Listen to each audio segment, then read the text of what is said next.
अस्सलाम वालेकुम। आवाज़ आ रही है मेरी?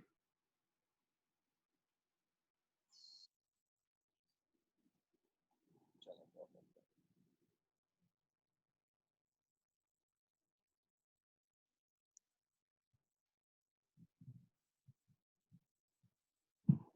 सही। चलें बेहतर है, बाकी लोग भी आ जाएँ तो हम इसको स्टार्ट करते हैं।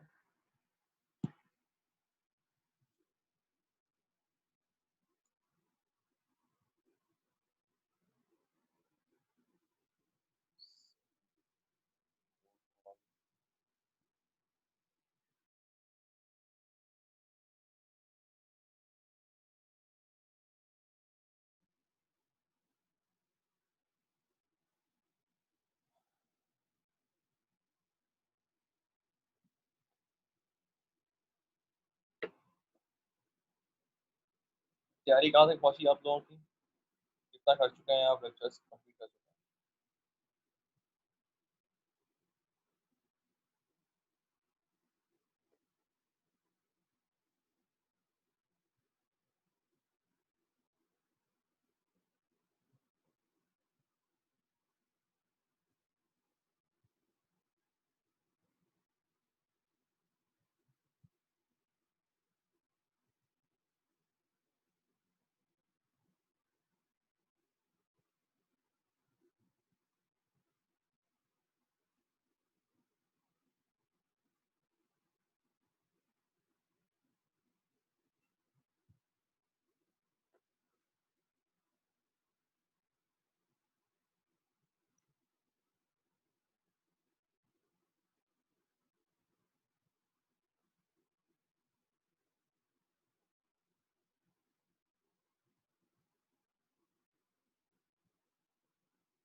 चलें परफेक्ट है माशाल्लाह।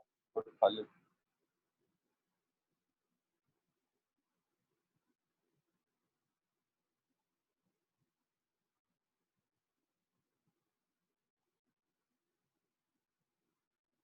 मेरी आवाज़ में कोई डिस्टर्बेंस तो नहीं आ रही है? आवाज़ सही आ रही है?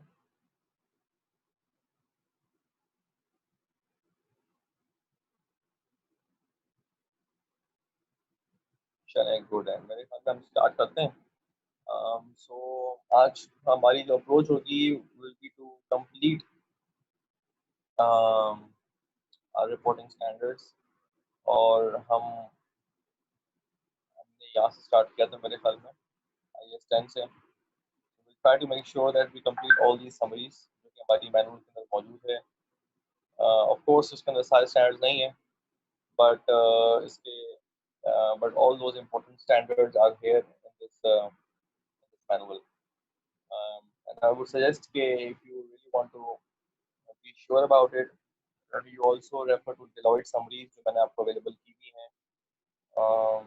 वो भी आप इसको रेफर करें एंड उसमें से भी पढ़ें। लेकिन फॉर ऑल दोज स्टैंडर्ड्स जिनकी समरीज मेरे मैनुअल में मौजूद हैं, they are very good enough. In fact they are more than sufficient. इस लेवल की डिटेल सफिशिएंट है। ठीक है जी। तो हमने क्या किया था जी? हमने इससे पहले काफ़ी सारे स्टैंडर्ड्स कर लिए थे, तो हम वन बाय वन लेके चलेंगे मेरे ख्याल में। और उसके बाद फिर हम वन बाय वन लेके चलेंगे और उसके बाद फिर हम जो है देखते हैं कि हमने कौन कौन से कवर कर लिए थे कल और कौन से हमने आज करना है। तो आई एस टेन हमने कर लिया था जी, डन हो गया। आई एस टेन आप मार्क कर लें अपने पास। आई एस टेन हमने कर लिया था, आई एस 16 हमने कर लिया था लास्ट टाइम। ठीक है जी। और इसके साथ साथ हमने आई एस 20 नहीं किया था, तो हम let's start with I S 20। Now I S 20 के अंदर there are to main things. I S 20 के अंदर आई एस 20 के अंदर देयर आर टू मेन थिंग्स। एक होता है गवर्नमेंट ग्रांट और एक होता है गवर्नमेंट असिस्टेंस। गवर्नमेंट ग्रांट जो होती है वो एक्चुअल रिसोर्सेज का देना होता है। For example it could be monetary resources, it could be non monetary resources. For example अगर आप कोई हॉस्पिटल बनाना चाह रहे हैं then you might need some land and government might grant you that land. ठीक है जी। या फॉर एग्जांपल आप कोई और इस तरह की चीज करना चाहते हैं where government may give you some monetary amounts और फंडिंग, तो that is government grant. Assistance is basically थोड़ा सा इकोनॉमिक बेनिफिट देने के लिए आपको होता है। ठीक है जी।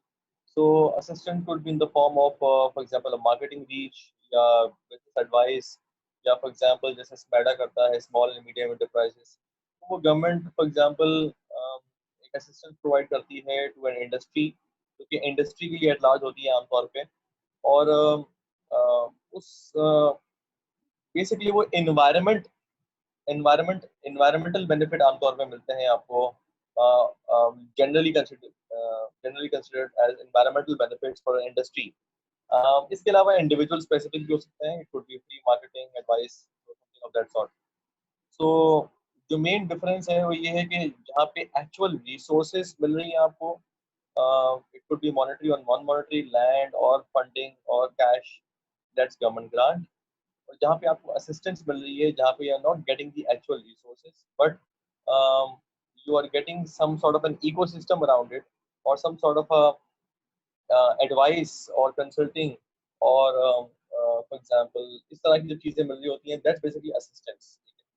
मूविंग ऑन, दो तरीके की कैटेगरीज में आप डिवाइड कर सकते हैं गवर्नमेंट ग्रांट को। एक वो जो कि रिलेट करती है to assets, and the other that is basically related to expenditures. So asset के केस में अगर आपको ग्रांट मिलती है, ठीक है जी, फॉर एग्जांपल हॉस्पिटल बनाना चाहते हैं आप, तो उसके केस में आपको कोई ग्रांट मिलती है, then you have two choices. या तो आप डेफर्ड इनकम के तौर पर रिकॉर्ड कर लें, कैश डेबिट डेफर्ड इनकम कर लें, या फिर आप डिडक्ट कर लें उसको पीपीई में से। तो पीपीई में से अगर आप डिडक्ट करेंगे, डेफिनेटली रिड्यूस अमाउंट के ऊपर पीपीई आ जाएगा। तो आप दोनों तरीकों से आप उसका इम्पैक्ट प्रॉफिट लॉस में लेके जा सकते हैं, ठीक है।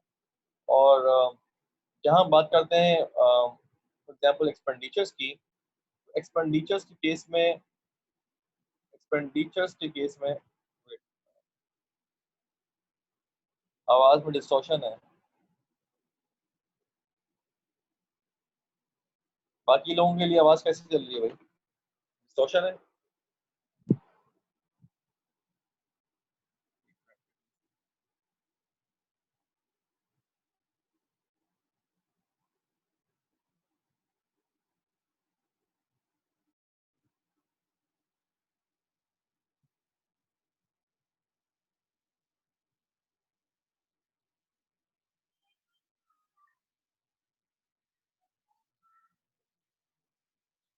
Now is this fine?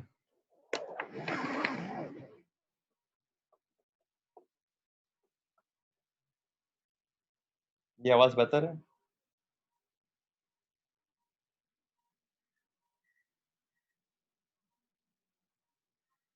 चलो गुड है, बेहतरीन।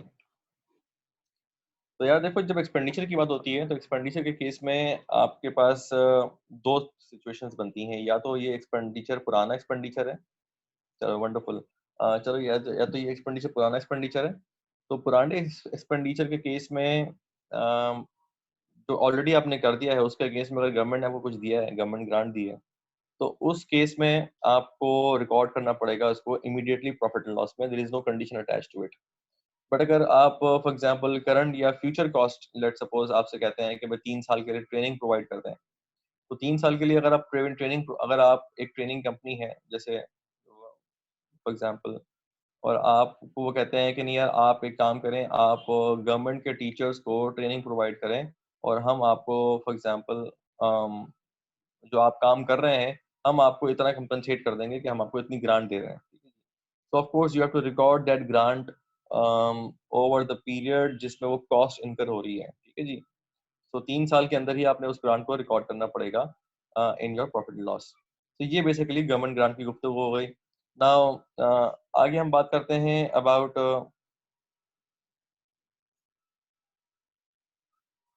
आगे हम बात करते हैं अबाउट इसके अलावा कोई खास बात नहीं है इसके अंदर, ठीक है जी। अब आ जाए IS-23 के ऊपर। IS-23 हमने कवर नहीं किया था, इसके मुतालिक कोई और सवाल तो नहीं है?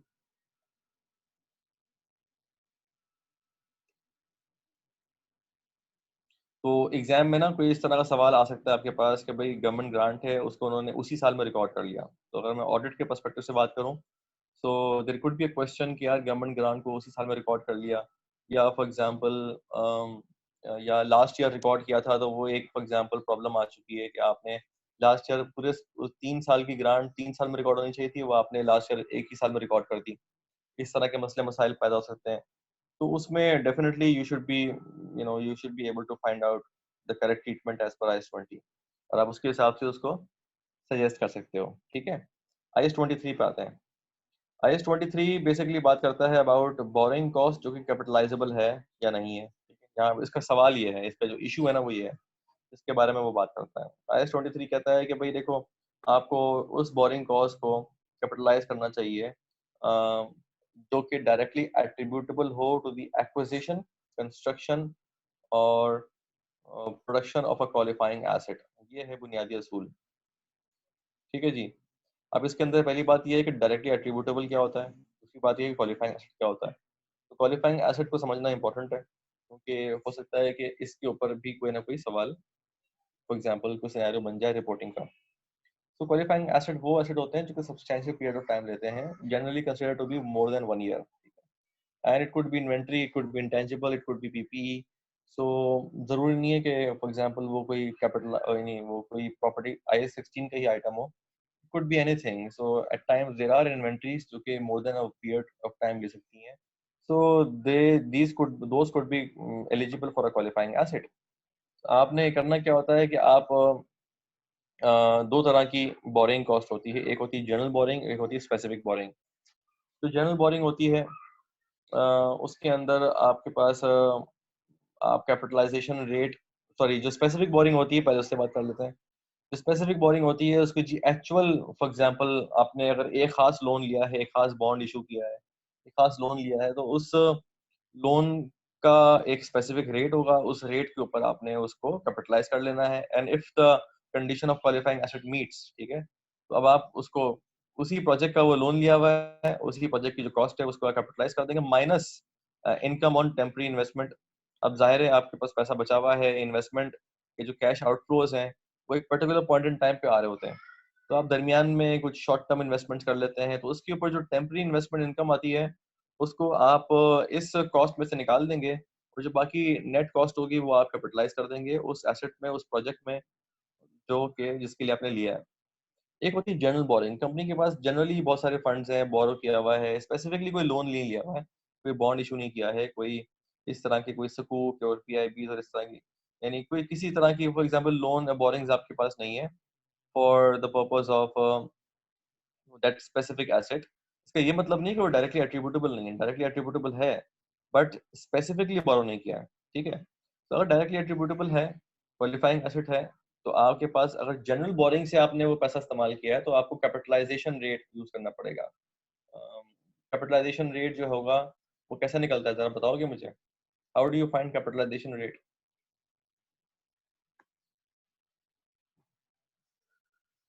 How do you find capitalisation rate?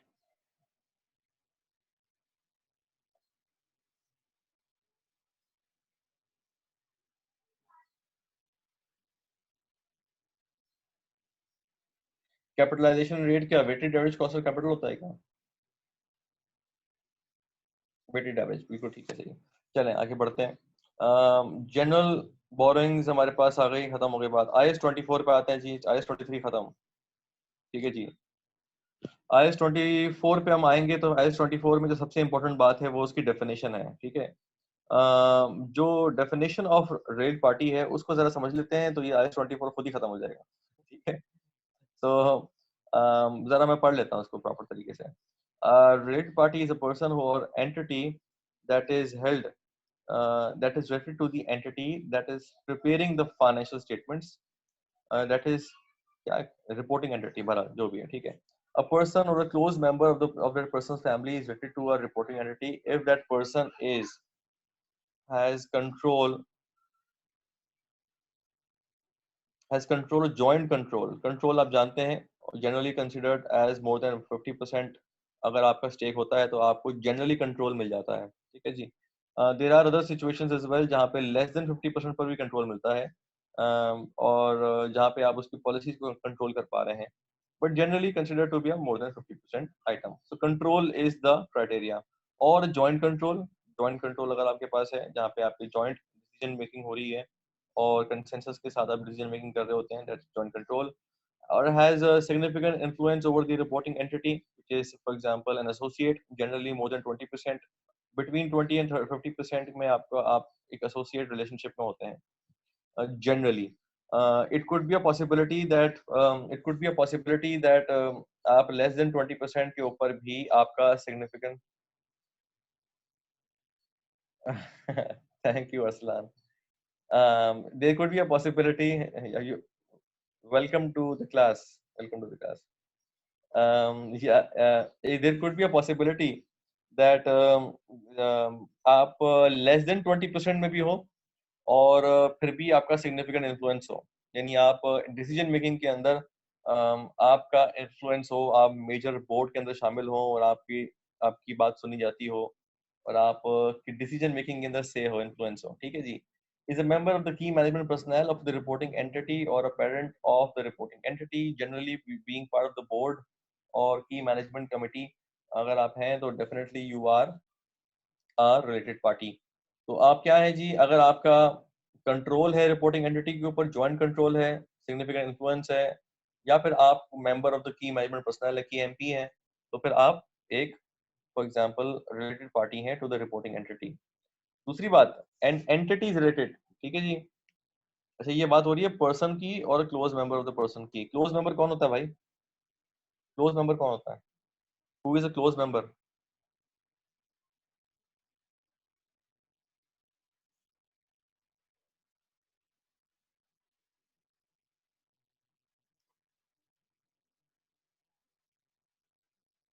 Who is a close member?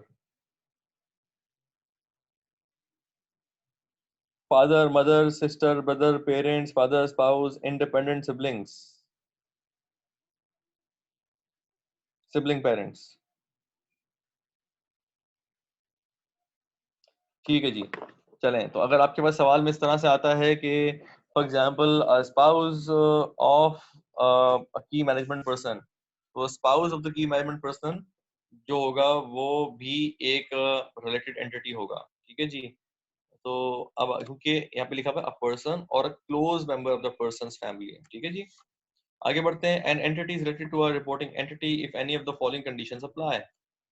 Now, and the entity and the reporting entity are members of the same group, which means that each, देखो IS 24 का क्लोज मेंबर को confuse नहीं करना. जो IS जो हमारे पास audit के अंदर क्लोज फैमिली मेंबर है, इमीडिएट फैमिली मेंबर और क्लोज फैमिली मेंबर ISA में डिफाइंड हुआ है. और यहाँ पे क्लोज फैमिली मेंबर की डेफिनेशन और जो ISA की डेफिनेशन है उसको कंफ्यूज नहीं कीजिएगा, ठीक है. अच्छा, यहाँ पे हम बात करते हैं an entity related to reporting entity. अब हम एंटिटी की बात करते हैं, ठीक है. The entity and the reporting entity are members of the same group, यानी parent, subsidiary, fellow subsidiary is related to the others. ये सारे अगर एक ही ग्रुप के अंदर शामिल हैं तो फिर वो सारी एंटिटीज आरपी हो जाएंगी. Entity, one entity is an associate or a joint venture of the other entity, ठीक है जी. Or an associate or joint venture of the member of the group of which the other entity is a member. तो अगर आपकी associate है या joint venture है, ठीक है, तो उस केस में भी आपकी वो एक बन जाएगी RP. Both entities are joint ventures of the same third party. So अगर एक थर्ड पार्टी है, लेट्स सपोज ए, और आप B entity is the reporting entity, A है ये B entity which is the reporting entity, ये C entity है, तो बी एंटिटी सी एंटिटी भी बी एंटिटी की क्या बन जाएगी? रिलेटेड पार्टी बन जाएगी, बिकॉज वो दोनों एक ही सेम थर्ड पार्टी के जॉइंट वेंचरर्स हैं. Now, one entity is a joint venture of a third entity, and the other entity is an associate of the third entity. एक entity joint venture है third entity की, ठीक है जी, and the other entity is an associate of the third entity. अब यहाँ पे कुछ complication है. यहाँ पे अब मुझे कोई फ्लो चार्ट चाहिए बताने को, मैं कैसे बनाऊँ, ठीक है. चलो इसको भी लीव करते हैं एक मिनट के लिए. The entity is a post-employment defined benefit plan for the benefit of the employees of either the reporting entity or an entity related to the reporting entity.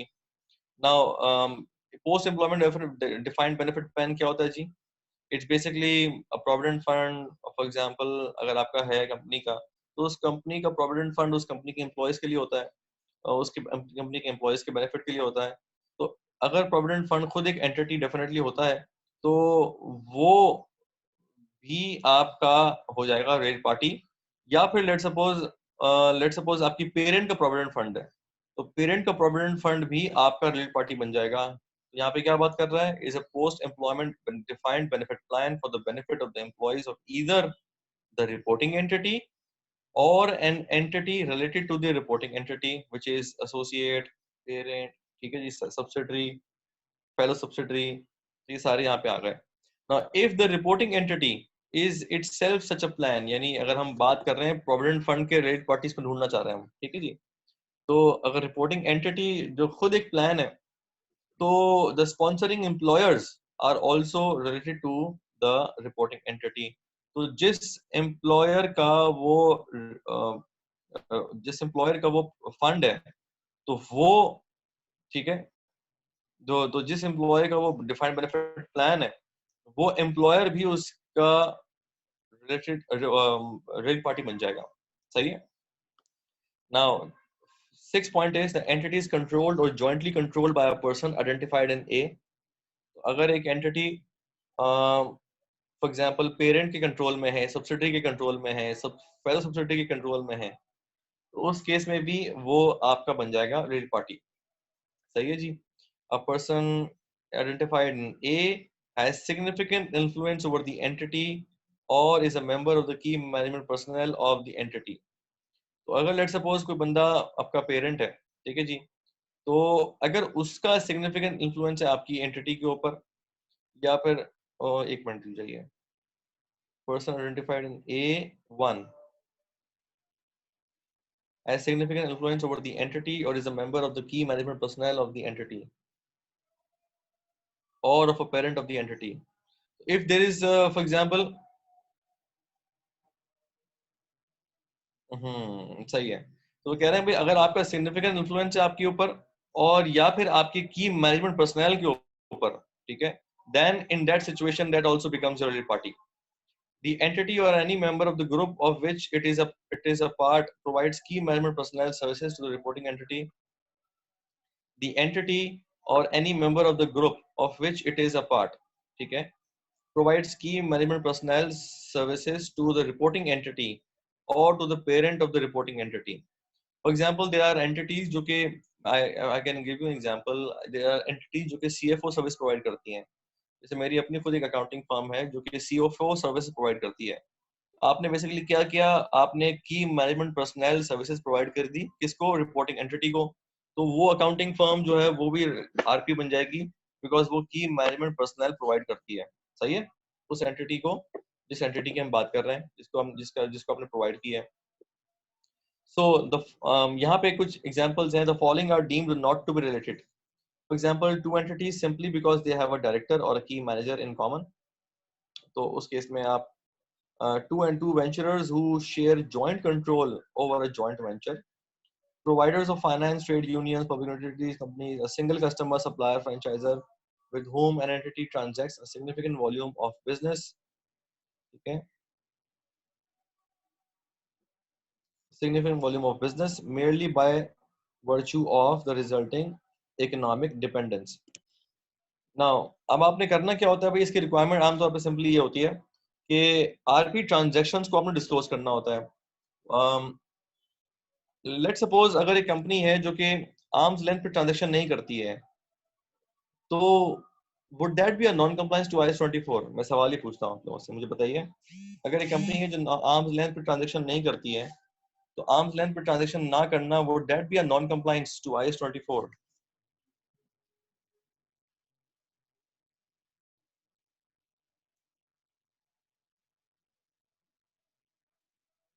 What about others? Hasnain कह रहा है नहीं होगी। What about others?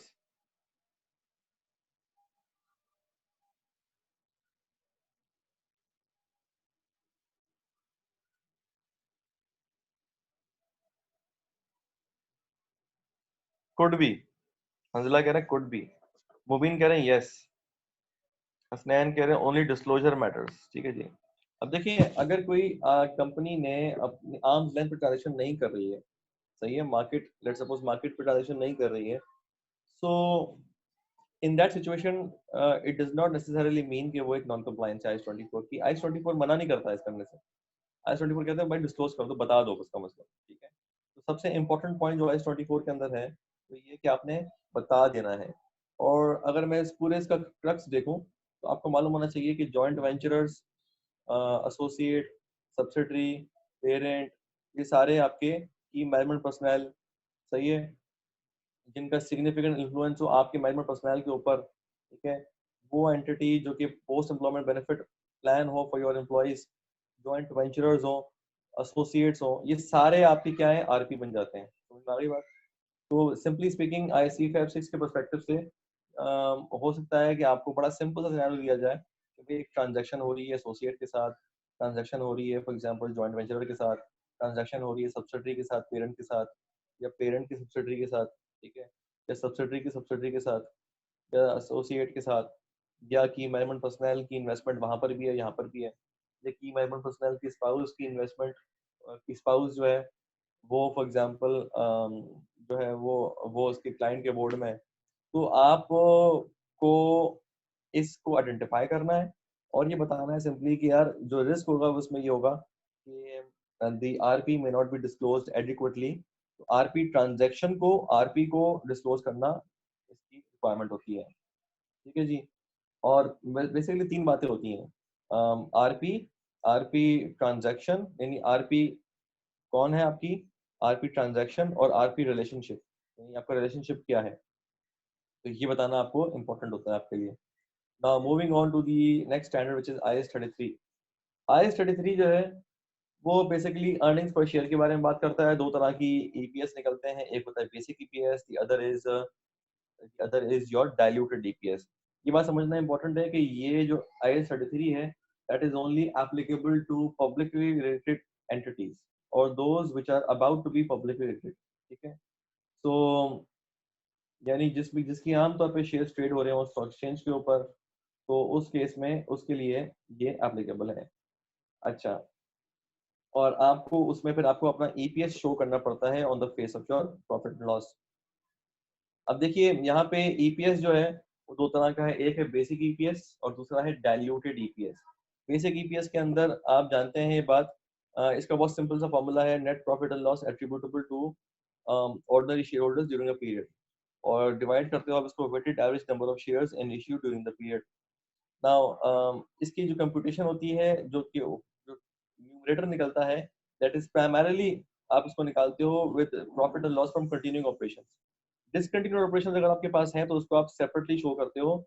You can either show it on the face of the profit and loss और इन notes, दोनों में से किसी जगह पर भी आप इसको शो कर सकते हो। फिर ये बेसिक ईपीएस निकलता कैसे है, बेसिक ईपीएस के अंदर एक जो दो तीन तरह की एडजस्टमेंट्स होती है ना जो थोड़ी सी कॉमन है, वो मैं बता देता हूँ ऊपर ऊपर की।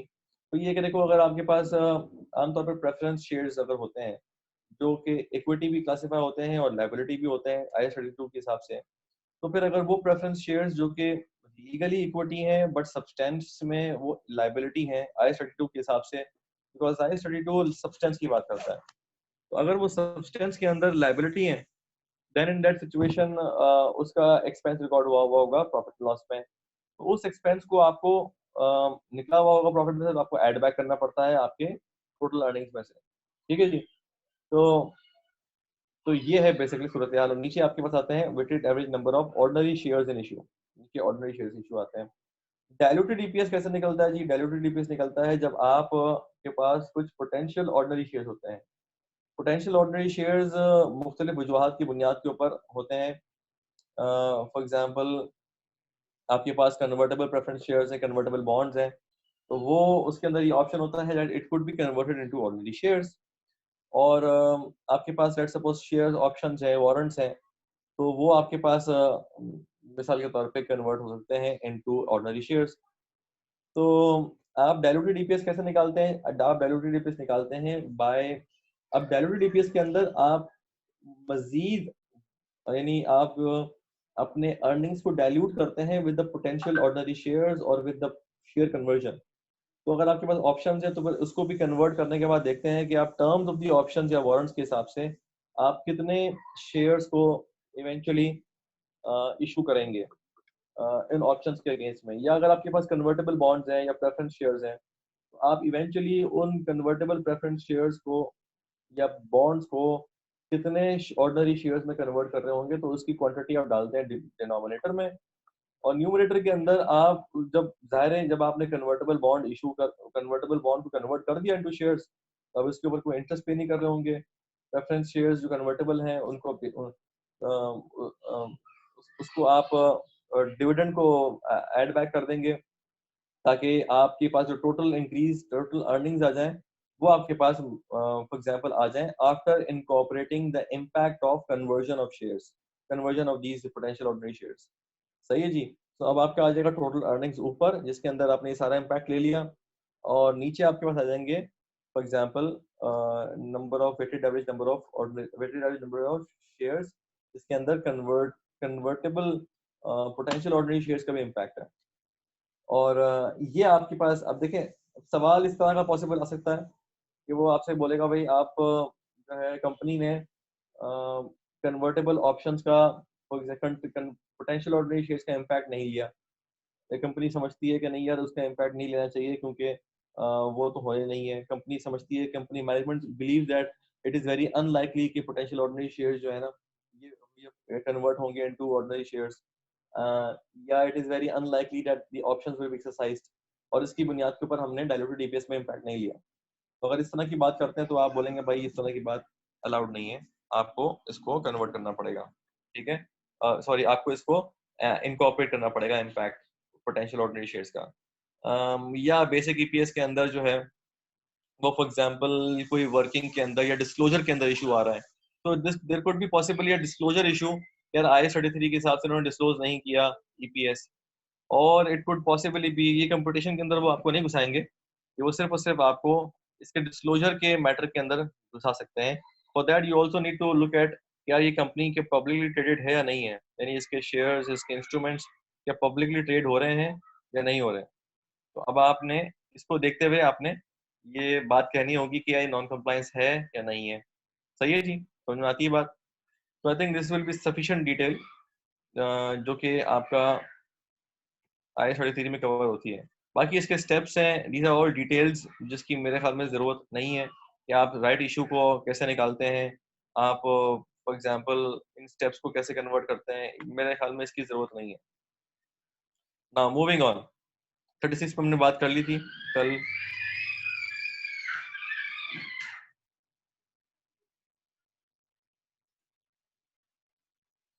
फिर हमारे पास 37 पे भी बात कर ली थी हमने, 38 पे बात कर ली थी हमने, 40 पे बात कर ली थी हमने। IFRS 2, IFRS 2 पे बात नहीं होती है मेरे ख्याल में। सही है। IFRS 2 भाई शेयर बेस्ड पेमेंट क्या होती है, अगर आप कोई गुड्स एंड सर्विसेज रिसीव करते हैं। स्टार्ट करें जी, आप लोग रेडी हैं?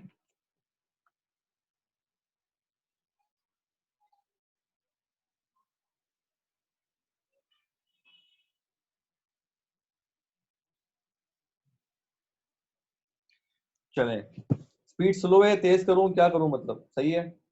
आई हैव नो आइडिया कि आपकी कितनी स्ट्रॉन्ग IFRS की अंडरस्टैंडिंग है, तो ये स्पीड एडुकेट है या नहीं है मुझे नहीं अंदाजा हो रहा। ठीक है,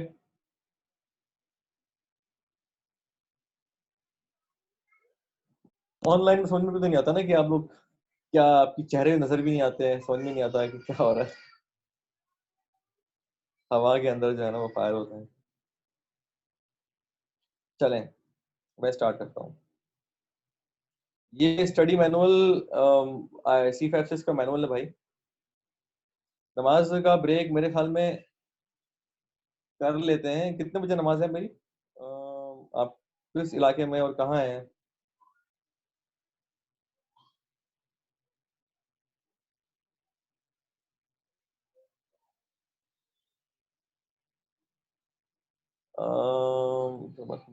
हो गई है अजान मेरे ख्याल में। हाँ, यहाँ पर भी अजान हो रही है वैसे। मेरे ख्याल में हम नमाज का एक ब्रेक कर लेते हैं, और फिर हम 10 मिनट में करते हैं वापस आते हैं। क्या कहते हैं आप? 10 मिनट काफी है?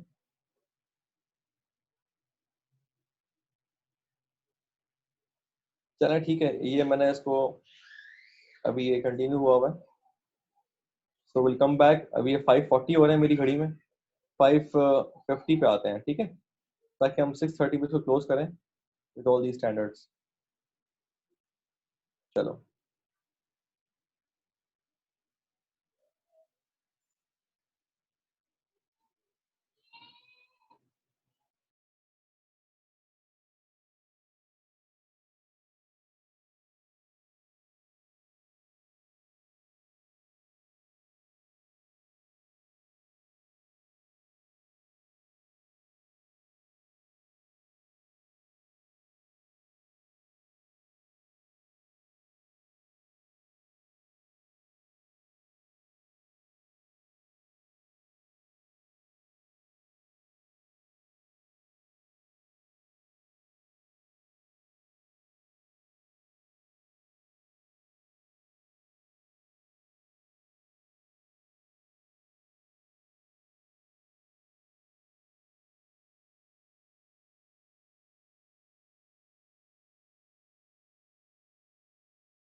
All right.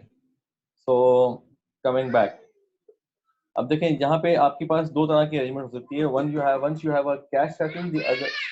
यार एक मिनट.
हाँ सॉरी यार. आ, बच्चों को जो है ना समझाना बड़ा मुश्किल काम है. तो बहरहाल, कमिंग बैक. तो सर जी, हमारे पास दो तरह की हो सकती हैं. एक होती है cash settle, the other is equity instruments. अच्छा, आप किस वैल्यू के ऊपर ये शेयर बेस्ड पेमेंट्स को रिकॉर्ड कर रहे होते हैं? If it is basically equity instruments को आप बोलते हैं, for example including shares, share options, then it is equity settle. ठीक है जी. And if it is cash or other assets based, then of course it is cash settled. Or there are two situations. Now one is आप देखें, आप जब भी किसी को share based arrangement देते हैं, चाहे वो एम्प्लॉइज हो, दैट्स आमतौर पे वैसे employees is a pre dominant area जहाँ पे शेयर बेस्ड अरेंजमेंट हो रही होती है. इसके अलावा दूसरे वेंडर्स को भी आप शेयर बेस्ड पेमेंट कर सकते हैं. फॉर एग्जांपल कंसल्टेंट्स हैं और बहुत कुछ स्ट्रेटेजिक कंसल्टेंट्स होते हैं, तो वहाँ पे आप ये पेमेंट कर रहे होते हैं. लेकिन इसके अलावा आमतौर पे होता नहीं है. ठीक है जी. लेकिन एम्प्लॉइज के केस में आपको नजर आता है कि इधर it is a cash settle और equity settle share based payment. Now अगर आप फॉर एग्जांपल एक्सटर्नल पार्टीज के बारे में बात कर रहे हैं, व्हिच इज नॉट एम्प्लॉइज, जब आप गुड्स एंड सर्विसेज दे रहे हैं, ले रहे हैं उनसे, तो उस केस में आप किस अमाउंट के ऊपर वैल्यू कर रहे होते हैं? You will value it on the, for example the fair value of the goods and services जो आपने दिए हैं, उसके ऊपर आपकी ट्रांजेक्शन रिकॉर्ड होती है. लेकिन अगर हम बात करते हैं अबाउट जहाँ पे फेयर वैल्यू डिटर्मिनेबल नहीं है, जैसे आपके एम्प्लॉय की सर्विसेज हैं, then in that situation you need to find out कि अगर आपको इक्विटी इंस्ट्रूमेंट दे रहे हैं उनको, देन उस सिचुएशन के अंदर you have to find out the fair value at the grant date. Grant date के ऊपर जो फेयर वैल्यू होगी, उस वैल्यू को आप रिकॉर्ड करेंगे as a share based arrangement. So you record an expense and correspondingly उसकी जो एंट्री होगी वो इक्विटी के अंदर आ रही होगी. तो ये बेसिकली होता है. अब देखें, अब 2-3 बातें हैं जो कि ज़हन रखने की है। वो ये कि एक कॉन्सेप्ट होता है वेस्टिंग कंडीशन का। वेस्टिंग कंडीशन जो होती है, it could be a service condition, it could be a performance condition. Service condition could B 3 साल, 4 साल लगा लो तो आपको मिल जाएँगे share options. Performance condition could be of 2 types. एक होती है मार्केट कंडीशन, दूसरी होती है नॉन मार्केट कंडीशन। जो मार्केट कंडीशन होती है that is based on some market indicators like share prices, stuff like that. ठीक है जी। लेकिन जो नॉन मार्केट कंडीशन होती है that is basically internal to the entity and not the market external. ठीक है। For example sales revenue targets होते हैं आपके, हो सकता है प्रोडक्शन एक्सपेंसेस हो सकते हैं, एफिशिएंसी रेशियोज हो सकते हैं। These are non market performance conditions. और उसकी, अच्छा अब इसमें डिफरेंस क्या है? अगर आपकी मार्केट कंडीशन है तो आपकी मार्केट कंडीशन मीट होती है, नहीं होती है, आपने फिर भी उसको रिकॉर्ड कर देना है एक्सपेंस को और इक्विटी को क्रेडिट कर देना है। लेकिन अगर आपकी नॉन मार्केट कंडीशन है या सर्विस कंडीशन है, तो उस सिचुएशन के अंदर नॉन मार्केट परफॉर्मेंस कंडीशन और सर्विस कंडीशन के केस में आपकी अगर वो कंडीशन मीट नहीं होती है, देन फॉर एग्जांपल 3 साल की कंडीशन थी, 3 साल तक आपने स्टे करना है, या फिर रेवेन्यू के टारगेट्स थे आपके हर साल के, ठीक है। तो अगर आपके वो टारगेट्स मीट नहीं हो रहे या सर्विस कंडीशन मीट नहीं हो रही, then of course you have to reverse the expenses और आप कोई भी अमाउंट फॉर एग्जांपल रिकॉर्ड नहीं कर रहे होंगे eventually at the end of the period, because आपकी जो कंडीशंस थी, प्राइमरी कंडीशंस थी ऑफ द शेयर ग्रांट और ऑप्शंस ग्रांट, वो आपको नहीं हुई, वो आपकी फुलफिल नहीं हुई। But that is not going to be the case for the market condition. ठीक है जी। नाउ अब हमने आगे बात करनी थी कैश सेटल के केस में। कैश सेटल केस में it is actually a liability. जब वो लायबिलिटी है देन ऑफ कोर्स उसकी अमाउंट को आप रीमेजर करेंगे एट ईच रिपोर्टिंग डेट।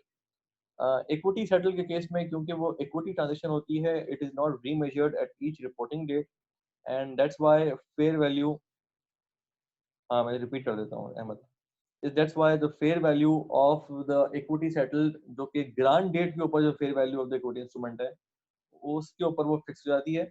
और उसके बाद आप उस अमाउंट को चेंज नहीं करते fair value of the grant date को, एट द ग्रांट डेट को, यानी fair value of the share option हो गया या fair value of the share of the shares हो गया। अच्छा मार्केट कंडीशन जो होती है बेसिकली उसका, वो आपकी fair value at the grant date के अमाउंट के अंदर शामिल होती है, इनकॉर्पोरेट होती है। तो क्योंकि वो इनकॉर्पोरेटेड होती है that's why market condition meet हो या ना हो, दोनों की पॉसिबिलिटीज, दोनों की प्रोबेबिलिटीज आपकी fair value at the grant date पे शामिल होती है। एंड दैट्स व्हाई आपको फॉर एग्जांपल अगर मार्केट कंडीशन है 3 साल में आपकी शेयर प्राइस जो है ना वो डबल होनी चाहिए, लेट्स सपोज। तो जो भी fair value at the grant date होगी मार्केट कंडीशन के केस में, that would have incorporated the probability of not meeting and meeting the condition both. लेकिन it does not happen in the case of non market performance condition और service condition। तो इसीलिए उस condition का meet होना ना होना इंपॉर्टेंट है for the purpose of recording the expense and corresponding equity transaction. लेकिन मार्केट कंडीशन के केस में उसका मीट होना ना होना मैटर नहीं करता, एक्सपेंस आपने फिर भी रिकॉर्ड कर देना है। अच्छा दरमियान में अगर कोई कैंसिलेशन होती है, कैश शेड्यूल के बारे में आपको बताया, अगर कैश शेड्यूल है then of course it's a liability और उसको आपने रीमेजर करना होगा एट ईच रिपोर्टिंग डेट। ठीक है जी। नीचे हम आते हैं जी और हम बात करते हैं फॉर एग्जांपल मैंने आपको बताया fair value of the goods and services पे रिकॉर्ड करेंगे। अगर आपके पास मालूम है आपको fair value of the goods and services, but अगर मेजर नहीं होता है in case the entity could not should in case if it is with the employees or the fair value of goods and services cannot be measured, मैंने आपको बताया कि वो होता है fair value at the grant date of the equity instrument granted at the grant date, यहाँ पे लिखा हुआ है at the grant date and not the receipt। सही है जी। फिर हमने आपको बताया उसके बारे में vesting conditions, non vesting conditions, ये वाली सारी बातें मैं कर चुका हूँ। How to deal with changes, अगर कोई मॉडिफिकेशन होती है तो मॉडिफिकेशन दो सूरत हाल में आप इसको देखेंगे। एक होगा कि यार अगर लेट सपोज आपने शेयर्स कैंसिल कर दिया तो फिर आपने उसको रिकॉग्नाइज करेंगे as an acceleration of vesting और आप उसको इमीडिएटली रिकॉग्नाइज कर देंगे सारी अमाउंट्स प्रॉफिट एंड लॉस में। ठीक है जी। लेकिन अगर लेट सपोज कोई मॉडिफिकेशन होती है, नंबर ऑफ इक्विटी इंस्ट्रूमेंट में चेंज आता है, कम होते हैं बढ़ते हैं, तो देखिए उसको आपको क्लासिफाई करना पड़ेगा दो सूरत हाल में। एक ये है कि आपको आपको देखना पड़ेगा कि मॉडिफिकेशन फेवरेबल है या अनफेवरेबल है। अगर मॉडिफिकेशन बेनिफिशियल है, फेवरेबल है टू द इंस्ट्रूमेंट होल्डर, ठीक है, तो फिर तो डेफिनेटली जो बेनिफिट, एडिशनल बेनिफिट आपने उसको दिया है, एडिशनल फेयर वैल्यू मिली है, लेट्स सपोज लाख शेयर्स आपने दिए थे, अब आप कहते हैं नहीं लाख नहीं, अब आपको 50,000 मजीद शेयर्स मिलेंगे, तो जो एडिशनल बेनिफिट मिल रहा है ना, जो इंक्रीमेंटल बेनिफिट है, उसको आप रिमेनिंग वेस्टिंग पीरियड में एलोकेट कर दोगे। लेकिन अगर आप की मॉडिफिकेशन ऐसी है जो कि फेवर में नहीं है एम्प्लॉय के, तो उस केस में यानी उसके तो उस केस में आपको एटलीस्ट उतना अमाउंट जरूर रिकॉर्ड करना पड़ेगा जितना original fair value of the equity instruments के हिसाब से था। So as if the modification had never occurred, यानी मॉडिफिकेशन ऐसी हुई नहीं थी, तो आपको उतना इस मॉडिफिकेशन का इम्पैक्ट आपके amount of expense over the period में नहीं पड़ेगा। क्यों? क्योंकि ये मॉडिफिकेशन लोअर अगर कर रही है फॉर एग्जांपल फेयर वैल्यू को, इक्विटी इंस्ट्रूमेंट्स को, या फिर वो फॉर एग्जांपल एम्प्लॉय के बेनिफिट में नहीं है। लेट्स सपोज उन्होंने कहा यार अब जो एक्सरसाइज प्राइस है ना, लेट्स सपोज उन्होंने कहा कि एक्सरसाइज प्राइस जो है वो अब 50 रुपए नहीं होगी, वो होगी अब 60 रुपए। तो जाहिर है अब इक्विटी इंस्ट्रूमेंट्स की जो वैल्यू है, ऑप्शन की जो वैल्यू है, वो चेंज हो जाएगी, वो उसके फेवर में नहीं होगी, क्योंकि अब आपने पैसे एक्सरसाइज प्राइस को बढ़ा दिया। तो आपके बढ़ाने की वजह से क्या हुआ कि अब आपका जो इक्विटी इंस्ट्रूमेंट्स की जो फेयर वैल्यू है वो कम हो गई। लेकिन उसके बावजूद भी आपने इस मॉडिफिकेशन के नतीजे में आपने उस एक्सपेंस को रिड्यूस नहीं करना है, you will still be recording the same expense. IFRS 2 हमारा खत्म हो गया जी। हमने मॉडिफिकेशन की बात कर ली, कैंसिलेशन की बात कर ली, कैश शेड्यूल की बात कर ली, इक्विटी शेड्यूल की बात कर ली, सर्विस कंडीशन की बात कर ली, परफॉर्मेंस मार्केट, इनकी बात हमने कर ली है मेरे ख्याल में। ठीक है जी, I think that's good enough. IFRS 2 के केस में आपके पास इसी तरह की सिनेरियोज जो कि इस अंडरस्टैंडिंग के बेसिस पे आ सकते हैं। लेट सपोज वो कहेंगे मैं मॉडिफिकेशन हुई है और मॉडिफिकेशन नतीजे में उन्होंने उतना ही एक्सपेंस रिकॉर्ड नहीं किया। लेट सपोज वो बेनिफिशियल नहीं था टू एम्प्लॉइज या फेवरेबल नहीं था टू एम्प्लॉइज, लेकिन उन्होंने क्या किया, उन्होंने पूरा का पूरा एक्सपेंस जो है वो अपना कम कर दिया। तो IFRS 2 कहता है भाई इसको कम नहीं करोगे, आप इसको एटलीस्ट उतना जरूर रिकॉर्ड करोगे जो आपका fair value at the grant date था। ठीक है, तो इस तरह के इश्यूज हो सकते हैं। फॉर एग्जांपल लायबिलिटी को रीमेजर नहीं किया, उसको हो सकता है इश्यूज। तो जनरल आपकी जो रिपोर्टिंग रिक्वायरमेंट्स हैं उसके हिसाब से हो सकता है। तो आई एफ आर एस 5 के बारे में हमने बात कर ली थी मेरे ख्याल में कल। IFRS 9 पढ़ोगे भाई? आई एफ आर एस 9 पढ़ना चाहते हो? अभी पढ़ा देते हैं, मसला नहीं है। अब देखो IFRS 9 बड़ा सिंपली इस टेबल के अंदर नजर आ रहा है आपको। अब देख लेते हैं जी। अब देखें, फाइनेंशियल एसेट्स को अगर आपको रीमेजर करना, सॉरी क्लासिफाई करना है, तो कहता है जी दो तरह की फॉर एग्जांपल आपके वो होते हैं क्राइटेरियाज फाइनेंशियल एसेट को क्लासिफाई करने के लिए। एक होता है आपका business model test and the other is your contractual cash flow test. So अगर आपका business model test for example, अगर आपका बिजनेस मॉडल ये है टू होल्ड दीज एसेट्स और टू होल्ड प्लस सेल, यार मेरे ख्याल में मुझे इसके हद तक रहना चाहिए, अदरवाइज आप लोग फंस जाओगे। अम्म,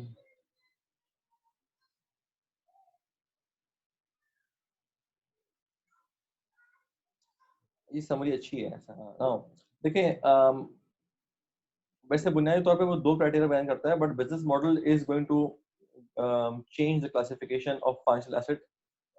There are three categories of financial assets. One is amortized cost, the other is payable through P&L, and the third is payable through OCI. अगर आपका business model is to hold, to realize or to collect the contractual cash flows, for example interest है, यहाँ पे I think ये dividend सही नहीं है लिखा हुआ, ये this is wrong, it should only be interest।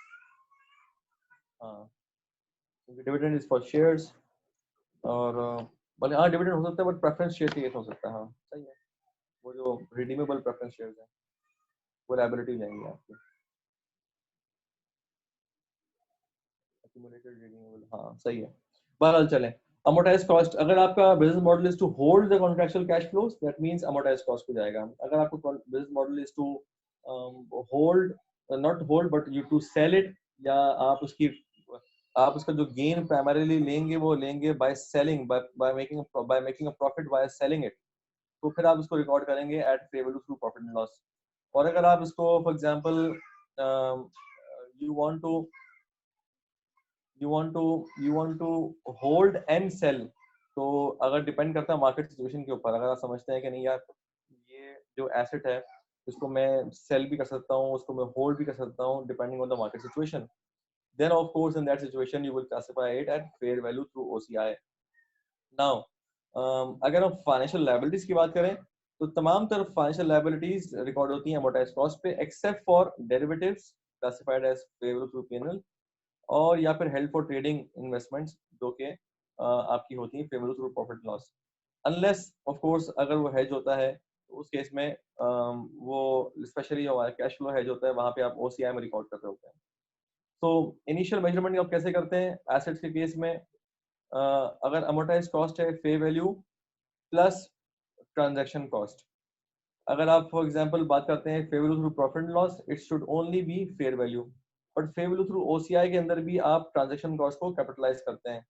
तो अगर आप यहाँ पे देखें ट्रांजैक्शन कॉस्ट यहाँ पे कैपिटलाइज हो रही है, यहाँ पे कैपिटलाइज हो रही है, यहाँ पे एक्सपेंस आउट हो रही है which is the fair value through PNL. ठीक है जी, तो आपने उसको रिकॉर्ड करना है। इनिशियल मेजरमेंट होगी पे value plus transaction cost in case of amortised cost and पे वैल्यू थ्रू ओसीआई।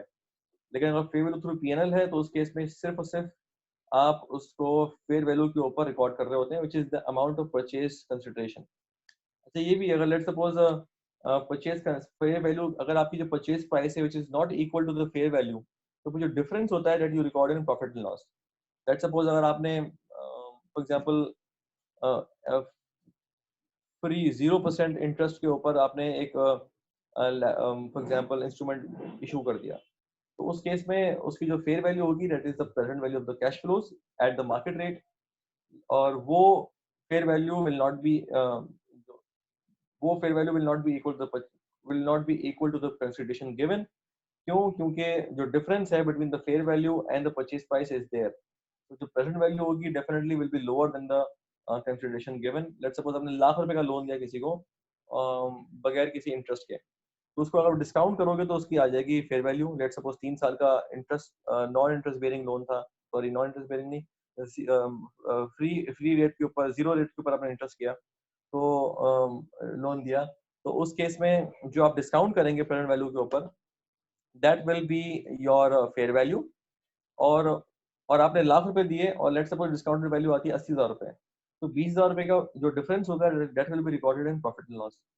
अच्छा ये खैर डिटेल में घुस गया मैं आपकी, लेकिन बहरहाल अगर अमोर्टाइज कॉस्ट के ऊपर होता है तो अमोर्टाइज कॉस्ट कैसे निकालते हैं आप? Opening plus interest eight effective rate less payments, closing आता है that is your amortise cost. अगर फाइनेंशियल एसेट है तो फाइनेंशियल एसेट के केस में अगर जो स्टेज नंबर 3 की इम्पेयरमेंट लॉस होती है वो आपकी अब अमोर्टाइज कॉस्ट के अंदर आती है, तो स्टेज 1 स्टेज 2 की जो इम्पेयरमेंट लॉसेज हैं वो आपके अमोर्टाइज कॉस्ट में नहीं आते हैं। फिर हमारे पास गेन और लॉस ऑन डी रिकग्निशन के बारे में बात हो रही है। नाउ अगर आपका फाइनेंशियल एसेट है अमोर्टाइज कॉस्ट के ऊपर है, प्रॉफिट लॉस में लेके जाओगे, फाइनेंशियल एसेट है, पे वैल्यू थ्रू पीएनएल है या ओसीआई, इन तीनों के केस में आप इसको लेके जाओगे प्रॉफिट लॉस में। अच्छा एक एक्सेप्शन है, वो ये कि देखो अगर आपने कोई इक्विटी इंस्ट्रूमेंट अगर आपने कोई इक्विटी इंस्ट्रूमेंट में आपने इररिवोकेबल ऑप्शन लिया है तो क्लासिफाई इट एट, देखो इक्विटी इंस्ट्रूमेंट आमतौर पे fair value through profit and loss में रिकॉर्ड होते होंगे, सही है, unless it is not held for trading, और वो इंस्ट्रूमेंट्स जो हैं वो उसके लिए आपने इररिवोकेबल ऑप्शन लिया है to classify it at fair value through OCI. तो उस सिचुएशन के अंदर आप जो भी अमाउंट रिकॉग्नाइज करेंगे ओसीआई के अंदर that will not be recycled to profit and loss, वो प्रॉफिट एंड लॉस में रिसाइकल नहीं हो पाएगा कभी भी इवन आफ्टर डी रिकग्निशन। लेकिन अगर आप डेट इंस्ट्रूमेंट्स की बात करते हैं तो डेट इंस्ट्रूमेंट्स के केस में अगर आपने उसको क्लासिफाई किया है eight fair value through OCI, तो उसका जो भी रीमेजरमेंट के ऊपर गेन होता है या लॉस होता है वो जाता है ओसीआई के अंदर, बट डी रिकग्निशन के ऊपर that can be recycled to profit and loss. Equity instrument के केस में वो रिसाइकल नहीं हो सकता, सही है। अमोर्टाइज कॉस्ट में आप हाँ अमोर्टाइज कॉस्ट के केस में आप जो फेयर वैल्यू चेंजेस होती हैं वो कहीं भी जाती नहीं है बिकॉज आप उसको रिकॉर्ड ही नहीं करते, आप उसको इफेक्टिव रेट के ऊपर मेजर कर रहे होते हैं। लेकिन अगर आपका फेयर वैल्यू थ्रू पीएनएल है उसको आप रिकॉर्ड करते हैं प्रॉफिट लॉस में, और अगर आपका फेयर वैल्यू थ्रू ओसीआई है उसको आप रिकॉर्ड करते हैं अदर कॉम्प्रिहेंसिव इनकम में। याद रहे, अगर इक्विटी इंस्ट्रूमेंट्स हैं उसको आप रिसाइकल नहीं करते ऑन डिरिकग्निशन, लेकिन अगर डेट इंस्ट्रूमेंट है तो इस ओसीआई के अंदर मौजूद गेन और लॉस को हम रिसाइकल कर देते हैं ऑन डिरिकग्निशन। समझ आती है बात? क्लियर है? ये हमने IFRS 9 भी समझ लिया मेरे ख्याल में। IFRS 9 को 10 मिनट के अंदर समझाना बहुत मुश्किल काम है। तो आई डोंट नो आपको अभी कितना समझ में आया और क्या है।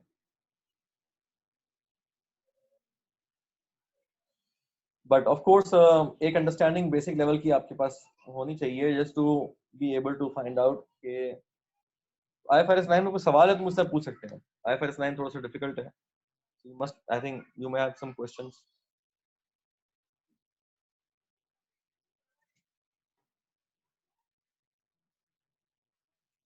Any questions on IFRS 9?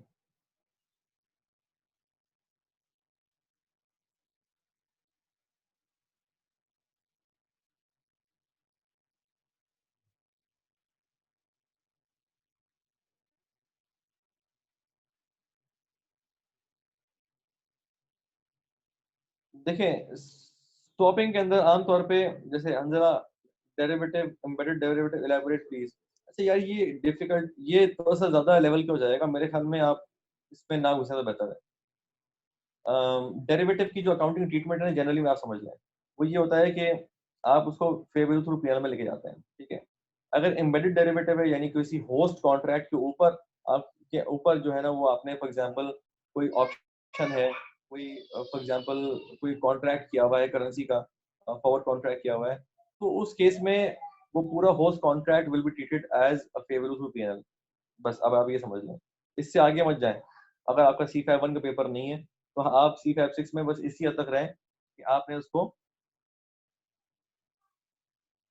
जाहिर है, ये भाई ये 5-10 मिनट की कहानी है ही नहीं। IFRS 9 5-10 मिनट की कहानी है ही नहीं। I understand that. Swapping contract जो है, अगर for example swapping is also derivative, ठीक है, तो आपने फिक्स्ड वेरिएबल रेट को स्वैप करते हैं for example to a fix rate, and at times you also swap fix rate to a variable rate. But आपका जो वेरिएबल रेट टू स्वैप होता है fix rate, that is basically where you are eligible for a hedging. तो swapping contracts के case में swapping is also a derivative, और इस derivative को आप यूज करते हैं for the purpose of hedging as well. तो हेजिंग की कुछ रिक्वायरमेंट्स हैं, यानी उसका हेज की जो आपके रिस्क मैनेजमेंट की पॉलिसीज के हिसाब से डॉक्यूमेंटेशन हुई भी हो, आपका ऑब्जेक्टिव हो, और आपने इसको डेजिग्नेट किया हुआ है हेज आइटम और आप हेज इंस्ट्रूमेंट। तो स्वैपिंग कॉन्ट्रैक्ट्स के केस में आपने, लेट सपोज अगर आप उसको हेजिंग के पर्सपेक्टिव से समझना चाह रहे हैं, क्योंकि देखो एक तो नॉर्मली फॉर एग्जांपल डेरिवेटिव है, तो आपने फॉर एग्जांपल फिक्स्ड को अपनी बुक्स में, वेरिएबल वेरिएबल को आपने अपनी बुक्स में रिकॉर्ड किया, और जो फिक्स रेट है, आई थिंक यार ये कॉम्प्लिकेट हो जाएगा भाई। ये मैं अभी समझाऊंगा आपको, और मुझे मेरे ख्याल में मुश्किल हो जाएगा। अभी इसको आप छोड़ दें, मेरे ख्याल में C56 के से रेलेवेंट नहीं है, ये इतना रेलेवेंट नहीं है, ये रेलेवेंट नहीं है। सही है, तो मेरे ख्याल में मैं इसको इग्नोर करना चाहूंगा अभी, कि आप अगर स्वैप कॉन्ट्रैक्ट्स में और हेजिंग में अगर घुस जाएंगे तो आप मेरे ख्याल में C56 के स्कोप से बाहर चले जाएंगे। कैश फ्लो हैज आमतौर पे फोरकास्टेड ट्रांजैक्शंस के केस में हो रहा होता है, या फिर जिसमें आप समझते हैं कि आज 6 महीने के बाद अगर आपने कोई चीज़ परचेज करनी है और उसकी अमाउंट ऑफ चेंज हो जाएगी for example due to foreign currency changes, तो उस केस में आप कैश फ्लो हेज करते हैं। Fair value hedge, late suppose अगर आपके पास कोई इन्वेंट्री है और आप समझते हैं कि इस इन्वेंट्री की वैल्यू फॉर एग्जांपल चेंज हो जाएगी बिकॉज ये आपने डॉलर में परचेज की थी, और अभी जो है जब आप उसको सेल करने जाएंगे तो फिर डेफिनेटली इसकी वैल्यू कम हो जाएगी। तो उस केस में आपके पास कोई एग्जिस्टिंग आइटम होता है या कमिटमेंट है, तो उस केस में कोई एसेट है या लाइबिलिटी है, लेट सपोज अगर वेरिएबल इंटरेस्ट रेट के ऊपर कोई बॉन्ड है या कोई एसेट है या लाइबिलिटी है, तो उसको आप रिकॉर्ड कर, उसकी जो फेयर वैल्यू चेंजेस होती हैं उसको आप हेज करते हैं। लेकिन cash flow hedge is primarily for the forecasted for example expenditures जो कि आपके होते हैं.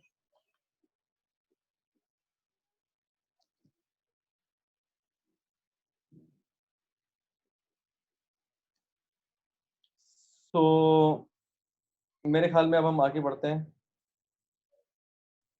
ठीक है. और हमारे पास ये लास्ट स्टैंडर्ड है, IFRS 13. IFRS 13 में सिर्फ देखें भाई दो बातें समझने की हैं. वो ये है कि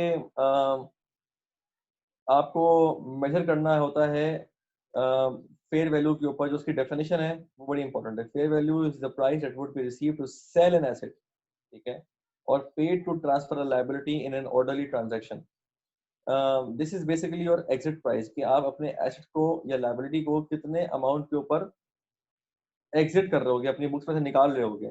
तो not a purchase price but exit price, ठीक है. फेयर वैल्यू है जो fair value sorry fair value अगर आपने निकालनी है तो इसके केस में आपके पास जो प्रिंसिपल है that is to determine it on the basis of the principal और मोस्ट एडवांटेजेस मार्केट, ठीक है.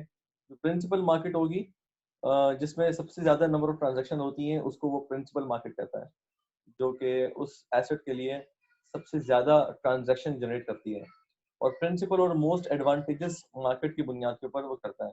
अच्छा, अगर नॉन फाइनेंशियल एसेट है, फॉर एग्जांपल कोई बिल्डिंग है, कोई प्रॉपर्टी है, तो उसको वो कहता है that valuation should be based on the highest and the best use, ठीक है जी. तो हो सकता है कि आप वो उस यूज में नहीं हो, लेकिन किसी और के इस्तेमाल में हो जो कि इसका बेस्ट यूज हो. तो उस वैल्यू के ऊपर आपने उसको रिकॉर्ड करना होता है, उसकी फेयर वैल्यू को डिटरमाइन करना होता है.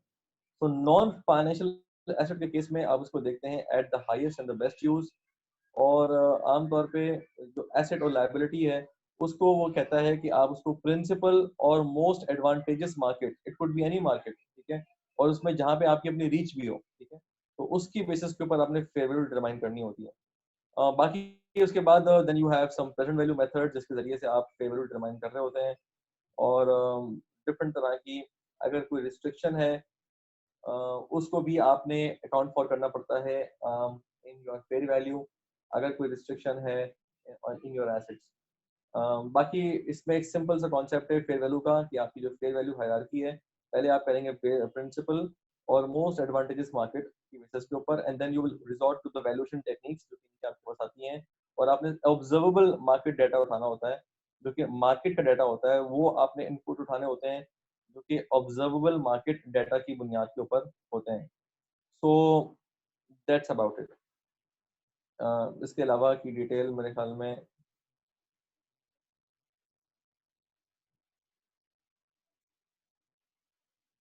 should I go into this? मैंने बता दिया बहरहाल, लेकिन मैं रिपीट कर देता हूँ. Principal market is the market with the greatest volume and level of activity. ये बात हमने कर ली है. Most advantage market is the market that maximises the amount that would be received to sell the asset और minimise in case of liability, ठीक है जी. ये हमने बात अच्छी बात है, समझ ली हमने. फिर हमारे पास मोस्ट एडवांटेजेस मार्केट के अंदर आपने क्या करना है, maximise the amount of sale और minimise the amount of transfer, और कंसिडर करनी है transaction cost plus transport cost, ठीक है जी. और प्रिंसिपल मार्क को एडवांटेजेस मार्केट से कैसे डिफरेंशिएट करते हैं. A fair value measurement assumes that the transaction to sell the asset or transfer the liability take place either in the principal market or in the absence of a principal market. It says the most advantageous market for the asset or liability. तो ये इसकी hierarchy है, सही है. Principal market को पहले और उठाओगे, उसके बाद फिर आप लेके जाओगे towards the most advantages market. And then you have some valuation techniques, market approach, cost approach, income approach. इसमें जाने की जरूरत नहीं है मेरे ख्याल में, ठीक है जी. फेयर वैल्यू हायरार्की जो है ना, 3 लेवल्स के ऊपर हमारे पास आती है. One is a coated price. Let's suppose कोई शेयर्स आपके पास पड़े हैं, तो स्टॉक एक्सचेंज के अंदर जो आपके पास कोटेड प्राइस है, that's the most reliable thing. तो वो लेवल 1 आपका इनपुट है. फिर then you have level 2 which is the quoted price for similar instruments in active market, quoted price for similar identical instruments in inactive market, यानी जहाँ पे इतनी transactions नहीं है. Other observable input, and then you have level 3 which is financial forecast, present value निकालते हैं आप, historical volatility और इस basis के ऊपर. So I think a brief overview of these standards. I think not much detail is required. CFAP 6 के perspective से, क्योंकि आप CFAP 6 में आपके पास जो बुनियादी रूल ऑफ थम्स होते हैं ना, वो आपको पता होने चाहिए. आई थिंक हमने थोड़ा बहुत उससे बियॉन्ड ही थोड़ा सा पढ़ लिया है, लेकिन फिर भी कॉम्प्लिकेशंस में मत घुसिए. जो आपकी कॉम्प्लिकेशंस है ना C5 1 की, उसमें जाने का मतलब ये है कि आप अपने C5 6 को इग्नोर कर जाएंगे. ठीक है, तो C5 6 के लिए इंपॉर्टेंट है कि आप इसी डिटेल तक रहें जिस डिटेल में अभी तक हमने आपको रखा है, जहाँ पे रूल ऑफ थम्स हैं, यहाँ पे मोटी मोटी बातें हैं कि IFRS 5 के केस में हेल्ड फॉर सेल अगर हो जाएगा तो फिर क्या करेंगे, IFRS 2 में मेजरमेंट और किस बेसिस के ऊपर होगी. बस यही लेवल ऑफ डिटेल्स रिक्वायर्ड है. इससे ज्यादा गहराई में आप जाएंगे तो फिर आप C5 1 में घुस जाएंगे, so which is going to be counter productive actually. तो बस यही डिटेल मेरे ख्याल में इम्पोर्टेंट है. एंड बाकी जो स्टैंडर्ड्स हैं वो डेफिनेटली आप उसको पढ़ सकते हैं. और उसकी मैं वही कहूँगा कि उसकी डिटेल में मत घुसिएगा, सिर्फ समरीज पढ़िएगा. IFRS की जो डेलॉयट की समरीज है वो मैंने आपको अवेलेबल कर दी है. इनफैक्ट अगर आप चाहते हैं मैं आपको ग्रुप पे भी डाल दूंगा दोबारा, तो आप उसको पढ़ सकते हैं फॉर द रिमेनिंग स्टैंडर्ड्स, जो कि यहाँ पर अभी अवेलेबल नहीं है. और बाकी स्टैंडर्ड्स को आप सिर्फ रिवीजन की हद तक, सिर्फ रूल ऑफ थम्स की हद तक आप उसको रखिएगा, बस दैट्स इट. तो मेरे ख्याल में अब टाइम भी हो गया है, 6:30 हो चुके हैं. एनी मोर क्वेश्चंस और points that you want to take forward? मैंने कोशिश ये करनी चाहिए कि मैं 2 सेशंस के अंदर इसको कंक्लूड करूं. जितना भी हम जितने स्टैंडर्ड्स भी, तो मेरे ख्याल में हमने 15-20 स्टैंडर्ड्स हमने कवर कर लिए हैं. To give you, so audit procedures of financial reporting still not working. क्या मतलब not working? तो फाइल मैंने ग्रुप में शेयर की थी भाई.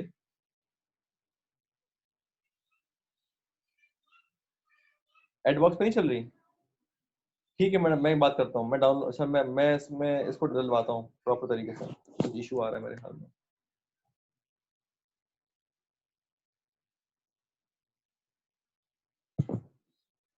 नहीं, हमने वो नहीं किया. मेरे ख्याल में उसकी आप समरीज पढ़ सकते हैं उसको. आप उसकी जो समरी है ना, अभी हमने फाइनेंशियल रिपोर्टिंग स्टैंडर्ड्स में, आप उसमें देख लीजिएगा. मैं चाह रहा हूँ कि अब मैं ये रिपोर्टिंग स्टैंडर्ड से निकल के ना, अब हम जरा मजीद क्वेश्चंस की तरफ आए अगले हफ्ते से. तो मैं अब मजीद इस पर टाइम इन्वेस्ट नहीं करना चाह रहा. I want to invest more time on solving questions for you guys. तो अभी हमारे कोड ऑफ एथिक्स के कुछ क्वेश्चंस करने हैं हमने, वो हम करेंगे अगले कुछ वेबिनार्स के अंदर. कुछ अदर एश्योरेंस के कुछ सवाल हैं वो हमने देखने हैं, तो वो हम कुछ करेंगे. बाकी मेरे ख्याल में इन 2 वेबिनार्स के जरिए से हमने मेजर ग्राउंड कवर कर लिया है. बाकी इंशाल्लाह I think you have the summaries, आप इसको कवर कर सकते हैं.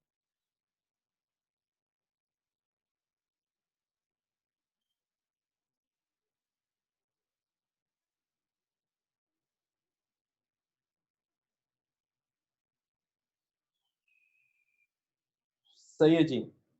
सो I think if there are no more things to discuss, हम उसको कंक्लूड करते हैं. और इंशाल्लाह will meet again on Thursday with a question now. और हम क्वेश्चंस को मजीद करना चाहेंगे. I take up code of ethics in the next webinar, ताकि हम कोड ऑफ एथिक्स के कुछ क्वेश्चंस को भी जो हमने लेक्चर्स में नहीं किए हैं, हम उसको other than those in lectures और जो हमारे पास पेपर्स में आए हैं हम उनको कवर करेंगे. ठीक है जी. अल्लाह हाफिज इश्तियाक एवरीबॉडी. अल्लाह हाफिज, टेक केयर.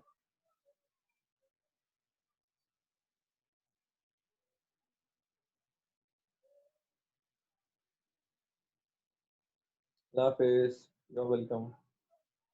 अल्हम्दुलिल्लाह.